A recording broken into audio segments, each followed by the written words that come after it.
Howdy, y'all. Welcome back to Walk Talk Austin San Antonio Update Show. Obviously, we have a lot of high school sports to talk about on today's program. My name is Thomas Bingham, joined alongside by Evan Beyer and Wac. Who? Producer Josh. We've come up with a nickname now. I love this. About so time. I feel worthy. I don't feel like just a normal schlub anymore. Normal schlub. You had your title like in your name. It was it's like Alexander the Great. I feel like every great like non-host, producer or someone behind the mic always has like a unique nickname, you know, or gets called by their last name or whatever. Yeah, well, we can't. Trust me. Which is why we call me Wac, because it's a condensed version of my last name. We could try to call you by your last name. It's a tongue twister, though. For those at home listening, say it for us. Oh, Wislossic. Wislossic. It's actually kind of fun to say. Wislossic. But it's spelt with an A. It's W. It's not kind of how it sounds, because it sounds like it should be spelled. Yeah, there's no S. Yeah, it's a C. Yep. Yeah, kind of sounds like it should be like Wisconsin. Exactly. But it's Wac. Or Waclossic. Yeah. Or something. It's like saying the last name Muchagamba. Like, it's not how it sounds. I actually think I'm related to the Muchagambas. Really? Yeah. Huh. Well, we can get into that after the show. TBD, guys. To be continued. Well, Thomas, let's finish that intro. Continue bringing us in. What's the show going to be about? A lot of high school stuff. And, a lot of UIL basketball, boys and girls. Obviously, the girls basketball played their Final Four games this past weekend at the Aluminium. I was there all 3 days, and the boys are doing the same this week. So, the girls basketball season has wrapped. The guys will wrap up this week, and definitely ready for this 2-week stretch of not much sleep to be over. So you're gonna be at state for the boys too, huh? Yeah, another 3 days in a row later this week. So going back to yesterday's show, this is just another notch on your belt for the Alamo Dome. Exactly. Yeah, good stuff. Well, tell us a little bit about what we saw happen in the girls' state finals, state tournament. I know we had high hopes for Judson. I had high hopes for Mason. And I had high hopes for San Antonio Memorial. Yeah, I know you did. And they lost in the final. Yeah, they got a little bit further than Mason did. Well, the crazy thing is Veterans Memorial was up after the first quarter. I'm like, yes, how let's good go, were you baby. Feeling? Yeah. And then it was not the same in the final 3 quarters. They really were shut down defensively. For those counting at home, that would have been, I don't know the exact record we have to date at this point in time for our pick'ems, but that would have given you an edge. You would have come up. I think we would have been tied. I think so. I mean, yes. I was 3 quarters away from being tied. Wac is saying yes. So look at that. No, I'm pretty sure. No, he's saying, we would have been tied. Yeah. Oh, yeah. I thought he was saying that I would have been ahead. I'm like, that's not No. okay. I wanted to call him Wac one more time. Okay. Whack. All right, man. So in 6A semifinals, we had, in the area, we had Converse Judson, and they had the great pleasure of playing Duncanville. And actually, I feel like that was more of the state championship than the state championship. I mean, I would have probably said no. No? And the only reason why is going into the state Final Four, it probably should have been Duncanville and Cypress Creek. And the problem is, and it ended up being that matchup, but Cypress Creek, one of their star players for 2021, who's been one of their leaders for 3 years now, Roy Harmon, she broke team roll before the state Final Four. And her coach held her out for the entire state Final Four. And, I mean, props to Cypress Creek for making it to the state final. I mean, I believe they won their first 41 games this season, including that state semifinal. I mean, it was a huge win for their program, but I knew once that they faced Duncanville, especially without Harmon, that, Duncanville would have had an edge. Obviously, it would have been a different matter had Harmon played in both those games, especially the state title game. But, I mean, still, the fact that Duncanville knocked out last year's defending state champ in Judson was a big deal for them. It was Duncanville's 11th state title in program history. I did a little story after the championship game because it was a very motivator run for Duncanville. It seemed like whoever was in their way was just basically pushed aside. And the biggest reason is like their coach, who actually won a state title with Duncanville as both a player and an assistant coach before she became the head coach of this program, was obviously going for another state title with the program in a third different role. But also, one of the star players for Duncanville used to play at San Antonio Johnson. And so 2 years ago, she was still playing for San Antonio Johnson. And then she transferred up to Duncanville. And so for her to come home to the Alamo Dome and, win a state championship in front of, classmates, teammates, friends growing up, obviously her hometown, it was a big deal for him. So, I think looking back on the run, it really seemed like Duncanville was really playing for something. Not just more, something, multiple things. So I still think the championship game was Duncanville-Cypress Creek, but it was still a big win to knock out last year's defending state champ. Yeah. I was just looking kind of at the scores, and I saw Converse Judson gave a good game, and they are the defending state champs. So I kind of thought, that was probably about as close to the state championship that you could get, because Duncanville kind of ran away with it in the state finals, 63 to 47. Especially the last quarter and a half of the state championship. I mean, it was a 4-point game in the third quarter. Oh, wow.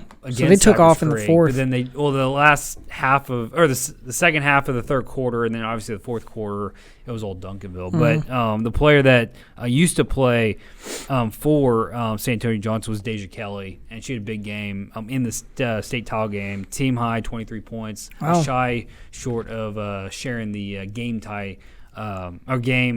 high total with Cypress Creek's other star, Kendall Hunter, who had 24. Well, she is also 3 points shy of sharing the team's total for Veterans Memorial, one class down. Veterans Memorial, of course, fell to Liberty 35-26. That seems like a very defensive game. What was kind of the consensus here for you? Yeah, it was definitely the defense. And that was the interesting thing was, with the talent and the senior class that Veterans Memorial had, especially and with the way they played their state semifinal matchup. Yeah, semifinal had a lot of offense. That game, but man, they were shut down defensively, and props to Frisco Liberty. I mean, this was a team, and I also watched Frisco Liberties and I covered it.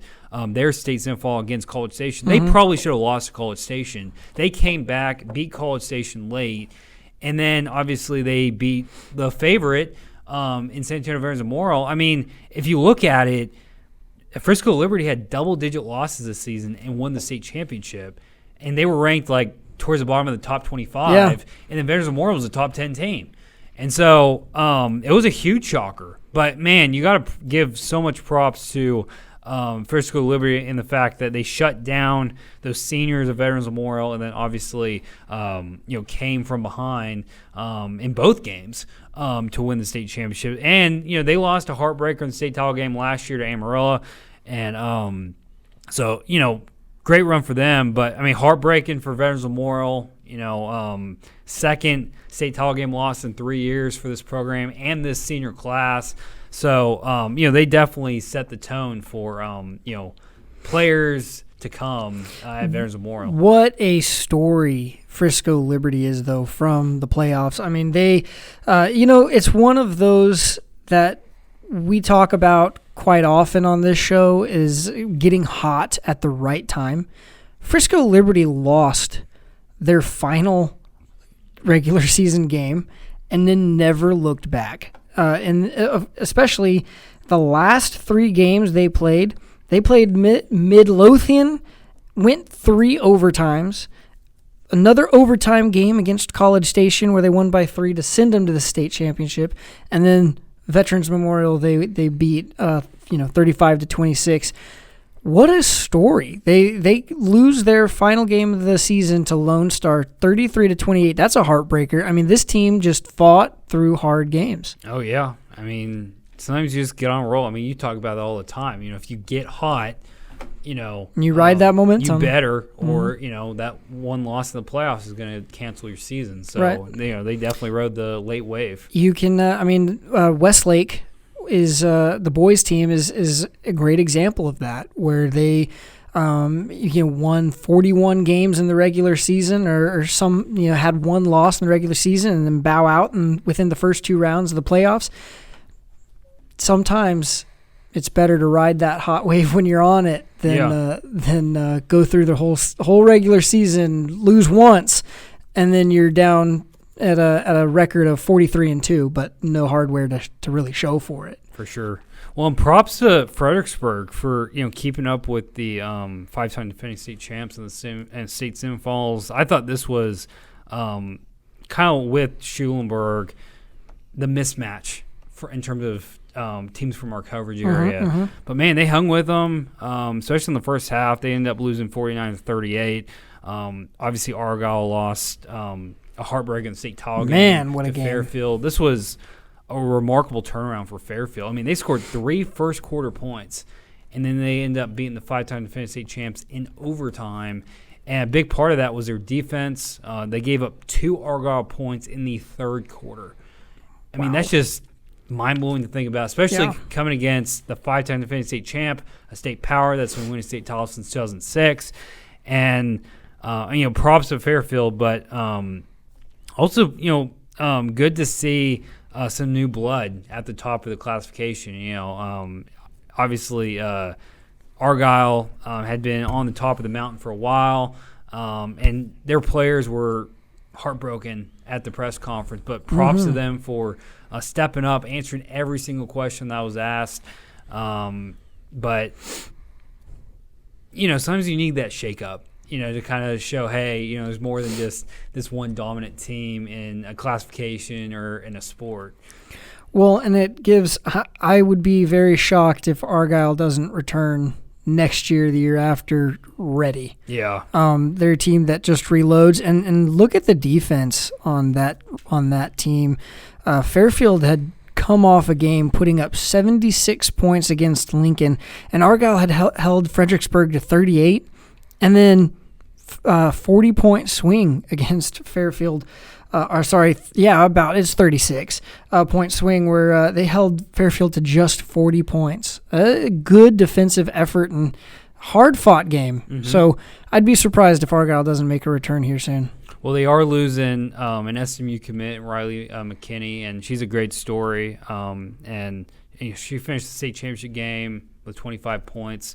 Wow. And she's overcome some personal hurdles in her life to actually get to the college basketball level. But, going back to Fairfield for a second, I know they're technically a Waco area team. Technically, they're kind of owned by both Dallas and Waco, but so I guess it's relevant to our coverage area. But their top player, McKenna Bracken, 15 points, 10 rebounds in the come-from-behind victory. Obviously was named the state championship game MVP.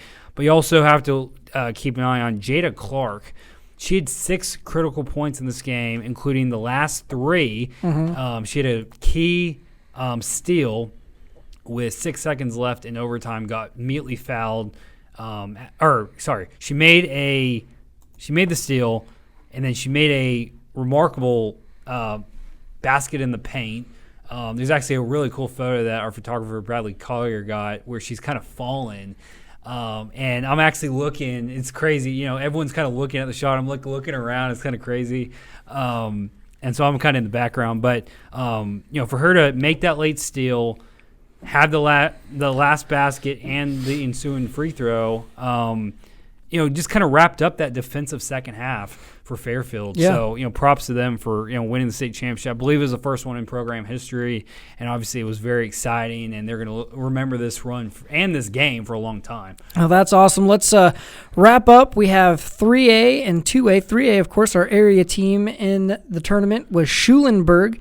They got knocked out in the semifinal round pretty handily. Yeah. And then Mason, who was my pick as the team with most potential to win a state championship, did not. They did not make it past the semifinals.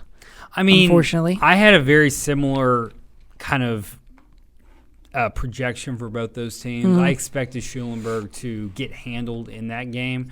But Mason, I thought that they would get to the state title game. I didn't think they could go all the way, win 2 games this past weekend.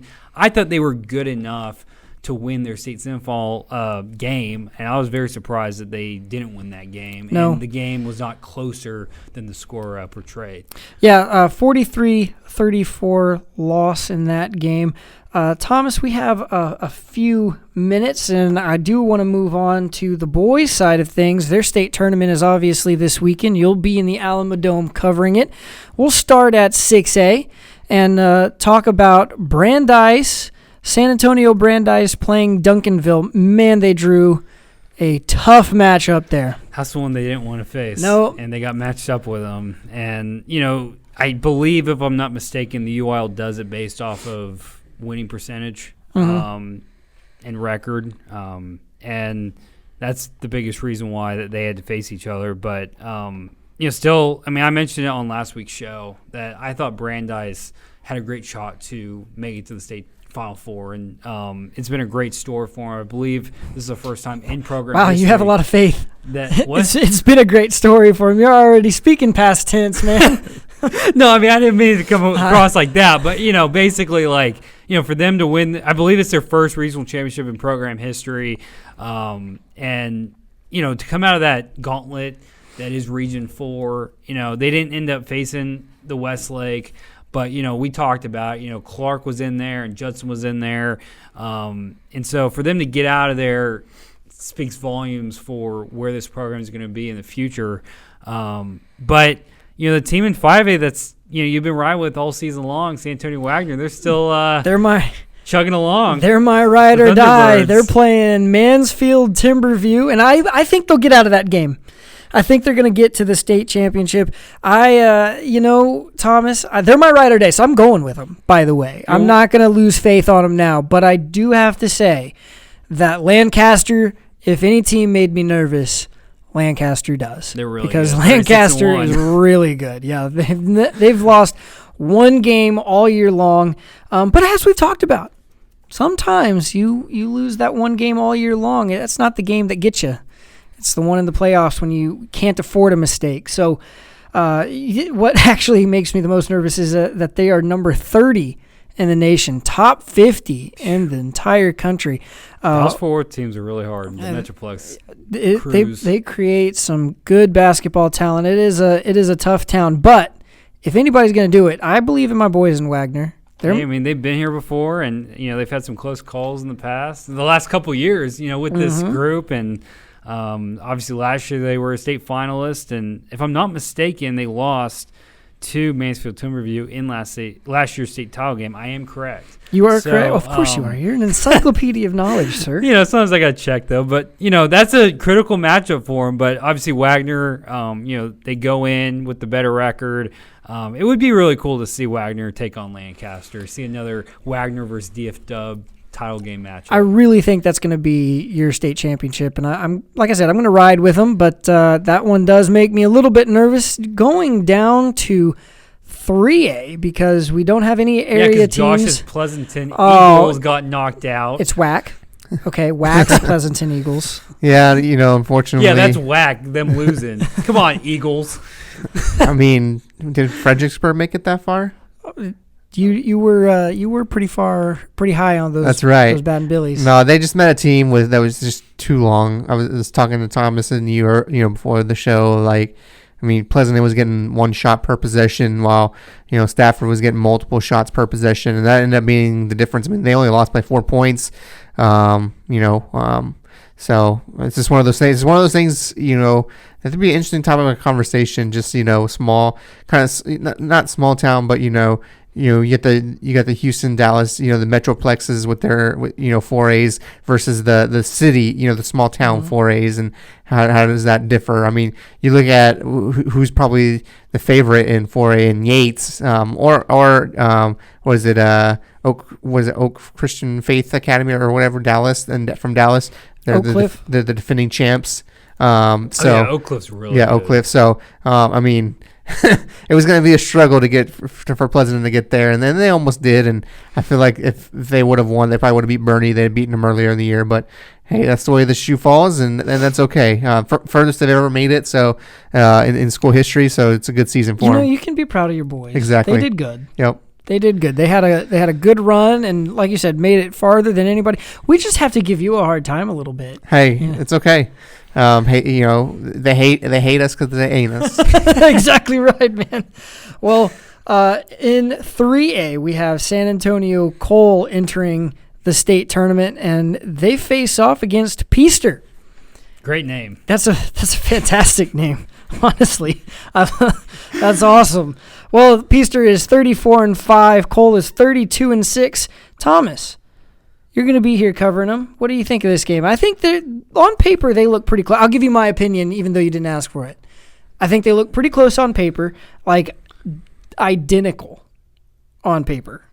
I mean, they are pretty competitive, and yes, you do have credentials to make a statement like that. Yikes, dude. Based off of what you've done for us the last 2 years. But the interesting thing is, and I think people will probably overlook this a little bit, but the only two returning teams from this classification to this round, San Antonio Cole and Dallas Madison.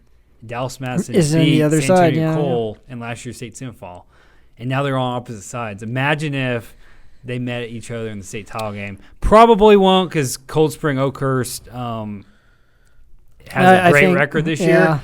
But that would be a pretty interesting matchup if Cole got past Peaster and Madison upset Cold Spring. I mean, crazier things have happened, but I think Fairfield last week. Yeah, exactly. I think Cole can get past Peaster. If you're in the dance, you have a chance. Has that ever been said? Did you just come up with that? Yeah. Dude, that's like the rhyme? That's intro. That's intro-esque. Whack. That's intro-esque. That's a quote for you. All right, man. Let's go down. Let's go down to 2A. The final area team let's go down to 2A. Is the San Saba Armadillos. Oh, man. What a great mascot. Just that mascot. That's as Texas as it gets, dude. We actually heard from the AD this weekend. He contacted us at VYPE, and he was actually saying that his boys basketball coach needs to be up for Coach of the Year with them being here. I mean, absolutely. They're 21-8, and they weren't supposed to be here. Why not? No, they honestly. How I would make an argument that it's almost impossible for him not to be if they beat Martinsville. Yeah, 39-0 Martinsville. And then if the Armadillos can take them down, are you kidding me? That'd be crazy. That's it, dude. What is Martinsville's mascot? Mustangs. Because I was going to say if it was like Warrior or like Goliath or something. Take Goliath. That would be like the greatest like upset. What high school have you ever heard of that's the Goliaths? I don't know if there is one, but there should be. All right, man. Well, that was fun. That was a good time. So you are going to spend another weekend here in the Alamo Dome. Yes. And I have an update, by the way. In yesterday's show, I mentioned that the Longhorns would be playing on March 21st. And here's the thing, is I thought that they were playing on March 25th based on something that my brother told me. And I was like, March 25th isn't even a weekend. So it has to be the 21st. So the update, we looked it up, and it is April 25th. I'm a whole month off. So football is coming back. It's not as early as we thought. Not as early as I thought. So April 25th is the Longhorn spring game. Soon enough. No, it cannot.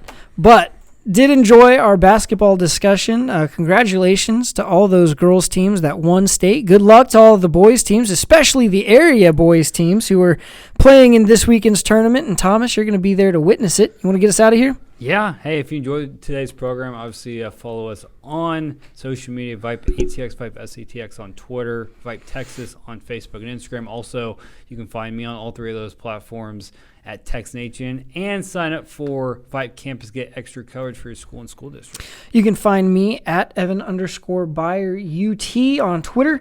That's where I post the show, so it's just a click away. Whack. You can follow me on Twitter and Instagram at JoshWack13. More importantly, as always, you can follow VYPU on Twitter. That's VYPU_A. On Instagram, that's VYPU. Or if you are interested in applying and you're a student watching, you can go to vype.com, hit that apply button, and we'll get you going in the program. We'll see y'all tomorrow and Friday. Obviously, tomorrow is our From the Bench interview with Abby Smith, Austin Bowie softball player, 2021 Auburn softball commit. And then obviously our weekend pick'em is on Friday. Bingham, Beyer and Wac signing off.